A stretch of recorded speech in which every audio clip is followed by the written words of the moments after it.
Chapter 25. Well, said Prince Charles to Vainglory. On with the show then, Colin. Would you like me to introduce your first number? What? Said Polly. Go for it, said Colin. Rune. Cornelius Murphy was elbowing his way back to the happy bus and an appointment with Bourne's ocarina. With Rune alive, the metaphorical goalposts had been moved once more. The peace convoy, which had been translated in his mind to a marauding army, had now become a peace envoy once more, but one which had now better move very fast indeed, if it was to do anything before Rune put the rest of his diabolical scheme into action, came forward as the Queen's saviour, and led the forces of law and order and retribution, along with all the world's media, to the portals of the Forbidden Zones.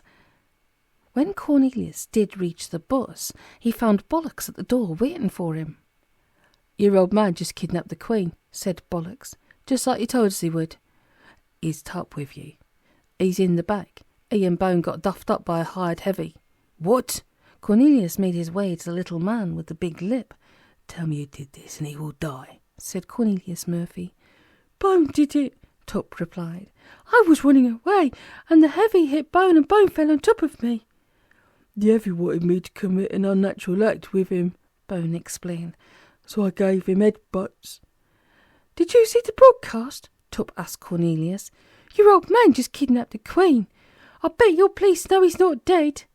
I'm ecstatic, although I would have much preferred a simple postcard. Where's the ocarina? "Ah," said Tuppe. "Ah," said Cornelius. "Ah," again, as in, I'm sorry.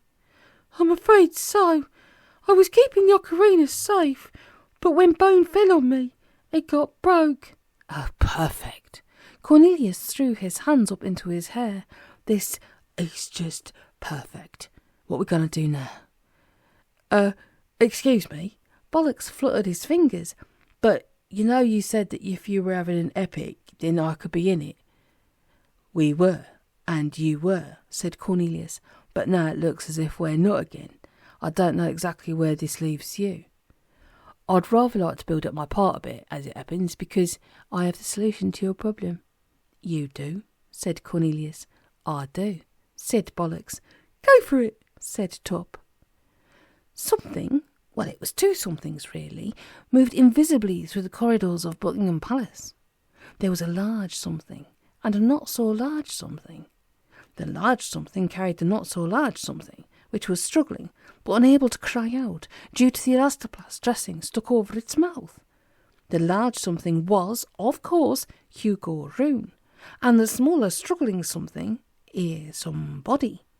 The somebody, Her Majesty the Queen. Rune's patent mantle of invisibility covered the two of them and hung down to the royal Axminster. Nobody saw a thing as Rune slipped from the palace with his regal prize and crossed the car park bound for his silvery automobile. Inspector Horvis switched off his television set. As was the case with Hugo Rune, the great detective was anything but dead. How so? How so indeed? "The crime of the century," said Inspector Horvis. "My hand-tailored hat is off to you, Rune. Had you not spied out the glint from the barrel of the 7.62mm M134 General Electric minigun on that rooftop opposite the Wife's Legs Cafe, and then chosen to demonstrate the extent of your mystical powers by mentally projecting images of ourselves leaving the front door of the premises, whilst we, in fact, slipped out through the back, then our lives would surely have been lost." "Ah, that's how he did it." Inspector Horvis dusted down the creases in his immaculate tweed trousers and picked up his heavy pigskin valise. He had work of national importance to do, and now... His conversation with Rune had stretched long hours into the night. Not that it could really be called a conversation. Rune had talked, and Horvis had listened, and Rune had eaten, and Rune had drunk, and when Rune had consumed all of the food and drink the inspector possessed, he had sent Horvis out to buy more, and when he had finally done with the talking and eating and drinking, he had taken himself off to bed, to Horvis's bed, and Horvis had been forced to sleep on the floor. But the fruits of all this talking and eating and drinking now lent their weight to the pigskin valise.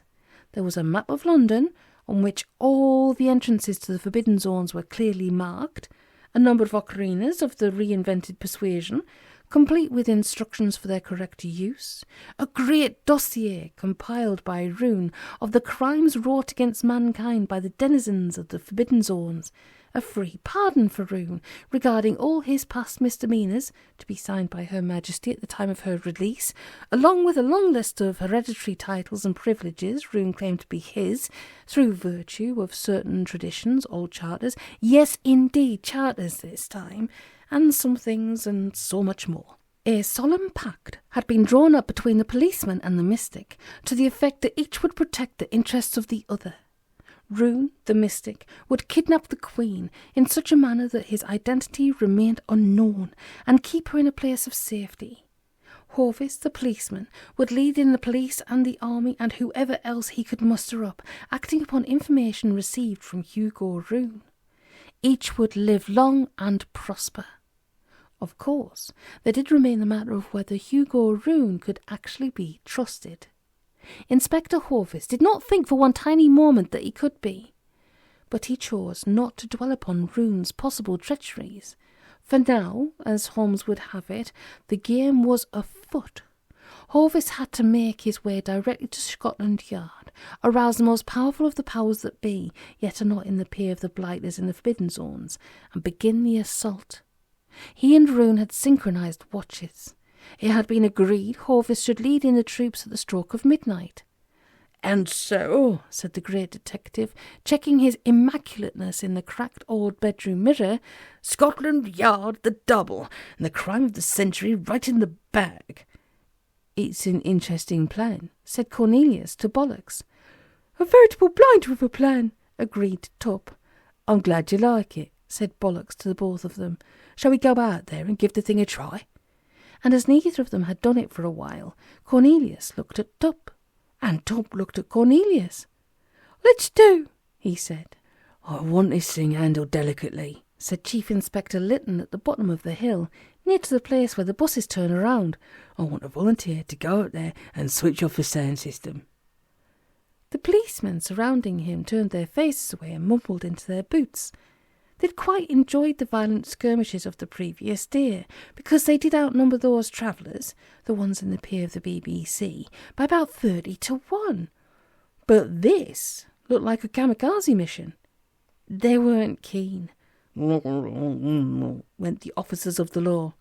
"Come on now," said Lytton. "Who's going to make me proud?" "Come on now." "Sir." Sergeant Sturdy took a step forward and gave a smart salute. "Good man, Sturdy," said the Chief Inspector. "Not me, sir." Sergeant Ron pointed over his shoulder towards Constable Ken, who was picking his nose and examining the yield in a wing mirror. "Him, sir." "Ah, yes," said Chief Inspector Lytton. "The very man for the job." "Do you really think you can do this?" Cornelius shouted to Bollocks as they made their way through the crowd that was really rocking to the Gandhis. "Computers," Bollocks shouted back. "I did computer studies at Essex University. Got my master's degree there. They'll have all the state-of-the-art stuff up there in the control box. I probably even designed some of it.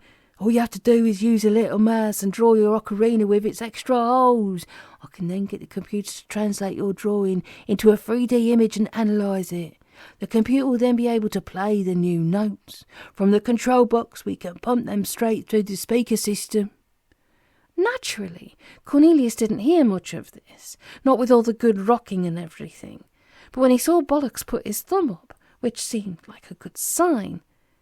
"Of course, we do have to get into the control box first," said Bollocks. But Cornelius didn't hear that either.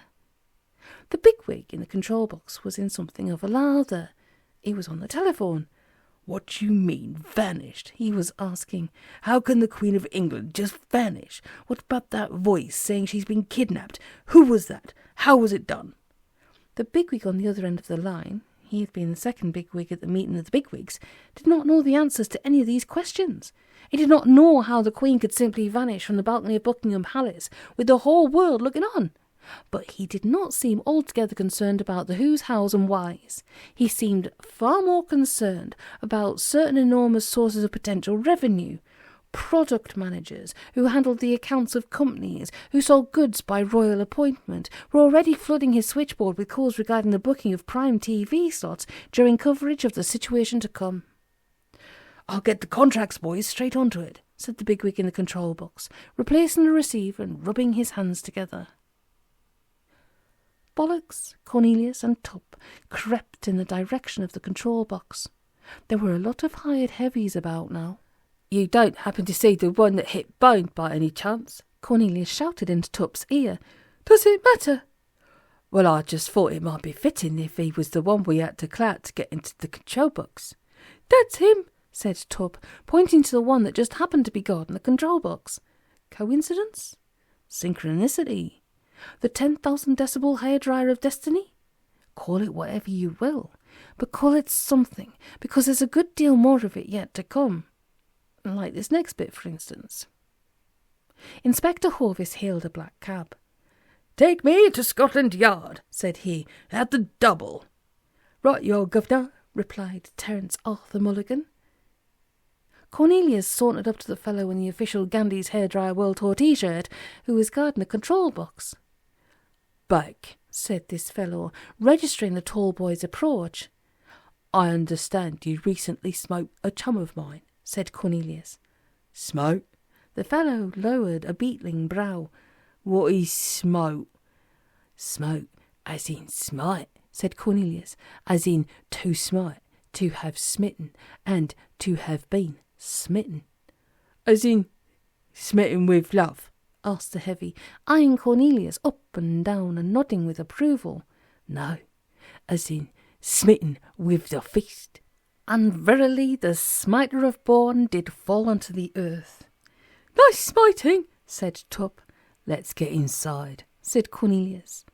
The bigwig in the control box had the phone back at his ear. He was shouting into it about residuals and product placements and stuff like that. He didn't even look up as Bollocks, Cornelius and Tuppe walked in. The sound engineer, who was supposed to be in charge of things, did though. "Are you guys with the band?" he asked. "That's right." Cornelius offered him a smile. "I'm—" "The hairdryer's hairdresser," said Tuppe. "And this," he waved up at Bollocks, "is their new technical advisor. He's come to check out all the equipment." "And what do you do?" "I write the songs that make the whole world sing," said Tuppe. "And I procure young women and send out for steak sandwiches." "Nice work if you can get it." "You can get it if you try," said Tuppe. "Get out at once before I call the hired heavies," said the sound engineer. "I think we're rumbled," said Tuppe. "Methinks 'twere best this fellow be now smitten." "Smitten," said the sound engineer, "as in smitten with the clap." "Close," said Cornelius, smiting the sound engineer. "Hold on there." The bigwig watched as the sound engineer struck the floor. He didn't make any attempt to help him, though. He put his hand over the mouthpiece of the phone and said, "Keep the noise down, I'm in negotiation here."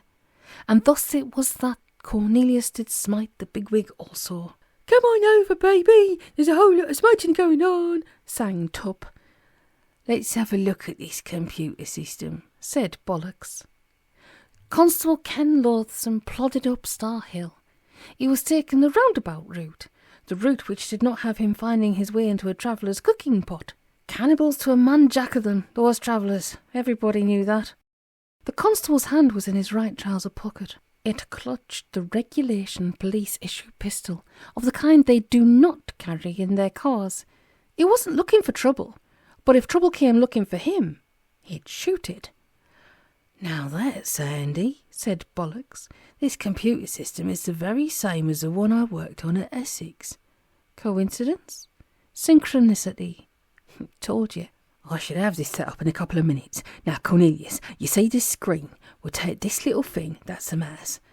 "Cornelius knows all about computers," said Tuppe helpfully. "No," said Cornelius. "Got a home system?" Bollocks asked. "I did have," said Cornelius, "but there was a slight malfunction, and I took off the cover and fixed it. But after I put the cover back on, I found I had a couple of small screws left over, so I—" "That would be before you read the Book of Ultimate Truths." "Regrettably so." "Never mind. Computers are all bollocks anyway. Go on then, work the mouse." "We're going in the wrong direction, aren't we?" asked Inspector Horvis. Terence Arthur Mulligan glanced into the driving mirror with hooded eyes.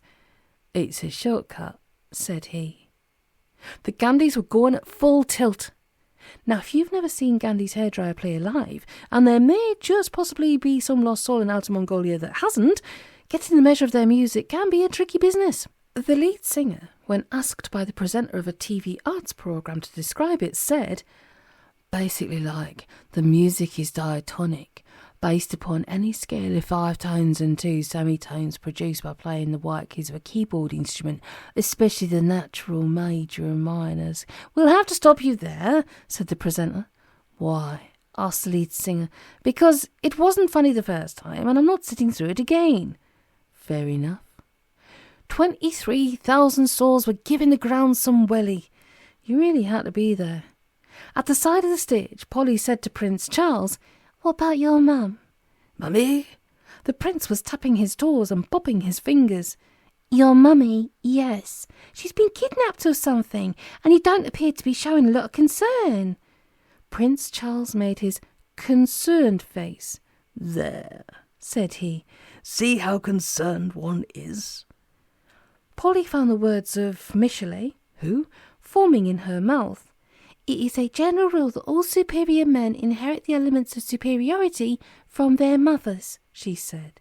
And to quote the Marchioness de Spadera, "The babe at first feeds on his mother's bosom, but—" "Let's go behind the big speakers and—" "No way!" Bullocks tapped all sorts of things into the computer. Cornelius moved the little mouse about. "How's it going?" Bullocks asked. "Fine. I've drawn runes in reinvented ocarina, complete with all the new holes, so if you can program the computer to analyse the new notes and play them out through the speaker system, I reckon we can open up the portal on Star Hill and storm into the forbidden zones." "I don't think that would be a very good idea at all," said Arthur Corbould, entering the control box and shutting the door behind him. "Put up your hands, please, and move away from that contraption. I have a gun here somewhere." He fished into his pocket and pulled one out.